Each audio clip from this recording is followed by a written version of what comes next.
이렇게 인터넷에서도 쉽게 확인할 수 있는 문제를 가지고 종편방송에 나와서 버젓이 거짓말을 하고 있는 겁니다.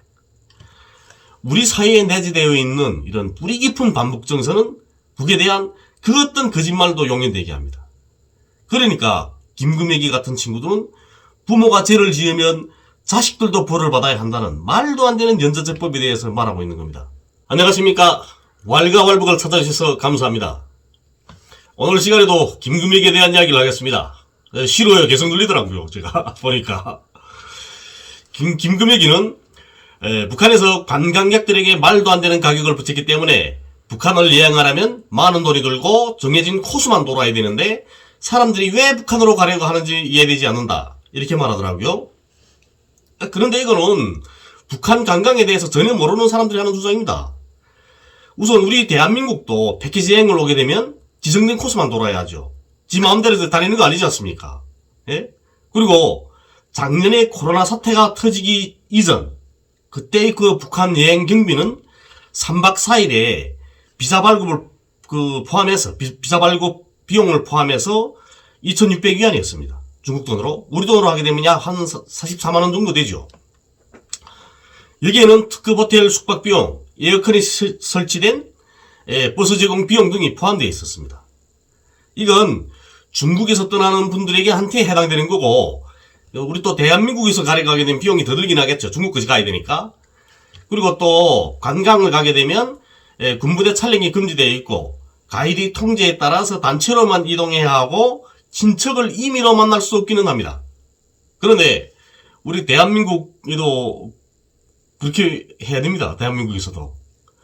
대한민국의 그 군사기지 및 군사시설 보호법, 제구조, 보호구역에서의 금지 또는 제한 1항에는 다음과 같이 지적되어 있습니다.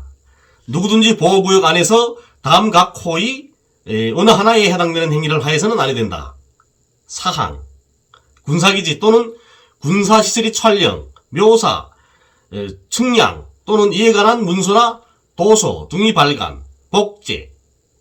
다만 국가기관 또는 지방자치단체, 그 밖의 공공단체가 공공사업을 위하여 미리 관할 부대장의 승인을 받을 경우에는 그러하지 않아야 한다.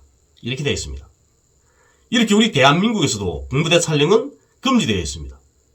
그리고 단체 관광객들은 가이드의 통제에 따라서, 안내에 따라서, 통제라고 말하면 아니죠. 가이드의 안내에 따라서 단체로 이동해야 하는 겁니다. 그런데 북한에서만 군부대 촬영 금지하고 가이드의 통제에 따른다고 이렇게 말하니까 문제가 있는 것처럼 보이는 거죠. 그리고 북한 관광 비용이 얼마인가에 대해서는 중국에 있는 북한 관광업체들이 물어봐도 금시할 수 있는 문제들입니다. 인터넷에서도 확인되는 거죠.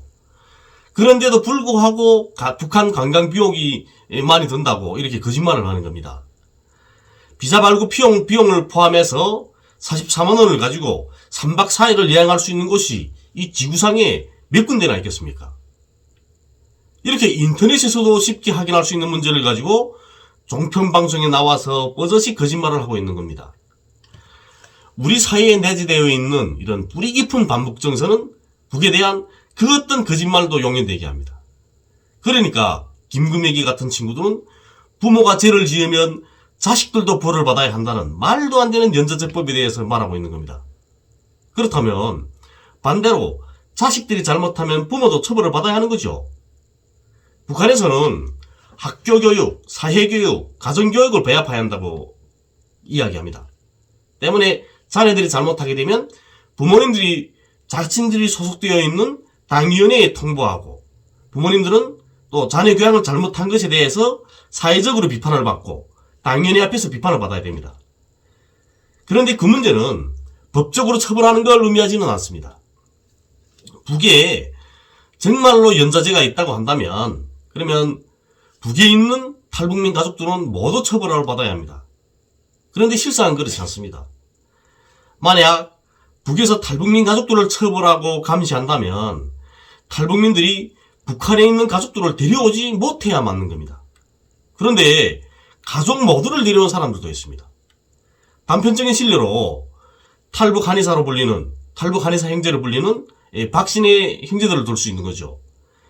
탈북 한의사 1호로 불리우는 박수현 씨는 1993년도에 탈북했습니다. 그리고 10일 만에 대한민국에 입국했다고 하더라고요. 그리고 대한민국에 입국한 다음에 기자회견을 했습니다. 이쯤 되면 북한에 있는 박수현 씨 가족들은 사람들이 흔히 말하는 정치범 수용소로 보내져야 마땅한 거죠. 그런데 경성군 상원포리에서 길주군에 있는 추방지역으로 추방됐다고 하더라고요. 근데 이 경성군 상원포리라는 게 어떤 곳이냐면 김일성 주석이 자주 이용하는 특각이 있는 곳입니다. 그곳이. 김일성 주석은 박수현 씨가 탈북한 이듬해인 1994년 7월 8일에 사망했거든요. 예. 아마 그런 것이니까 탈북자 가족을 길주군으로 이주시킨 것 같다는 그런 생각이 들기는 하거든요. 그렇지만 이 사람들이 말하는 것처럼, 일부 탈북민들이 말하는 것처럼 정치범 수용소에 보내지지 않은 건 확실한 거잖아요. 예. 만약 그 정치범 수용소에 갇혔다면 이 박수현 씨가 자기 가족들 데려오지 못하죠. 어머니까지 다 모셔왔다고 하더라고요. 예? 그리고 또 이 박수현 씨네 가족을 내놓고라도 탈북민들 중에서 가족 모두를 데려온 탈북민들은 많습니다. 그 이유는 북에서 탈북민 가족들에 대해서 처벌하지 않기 때문입니다. 처음에 사라졌을 때는 안전보위기관과 보안기관에서 가족들을 데려다 조사를 하겠죠. 어떻게 갔냐? 왜 갔냐? 누구를 통해 갔냐? 이렇게 조사를 할 겁니다. 그런데 가족들이 보낸 게 아니기 때문에 처벌할 수 없는 거죠. 북에는 이런 노래 있습니다. 적기가라는 노래. 비겁한 자야 갈라면 가라 우리들은 붉은 길을 지키리라 이런 거죠. 예? 비겁한 자들 가겠으면 가라. 우리는 붉은 길을 그냥 지키겠다. 이런 겁니다. 제가 늘 하는 이야기지만 북에 대한 가짜뉴스는 우리 대한민국에 전혀 도움이 되지 않습니다. 있는 그대로의 북을 아셔야 합니다. 그래야 북한 사람들을 이해할 수 있고 또 우리 민족 내부의 문제도 풀 수 있는 겁니다. 있는 그대로의 북을 알리기 위해서 앞으로도 열심히 노력하겠습니다. 감사합니다.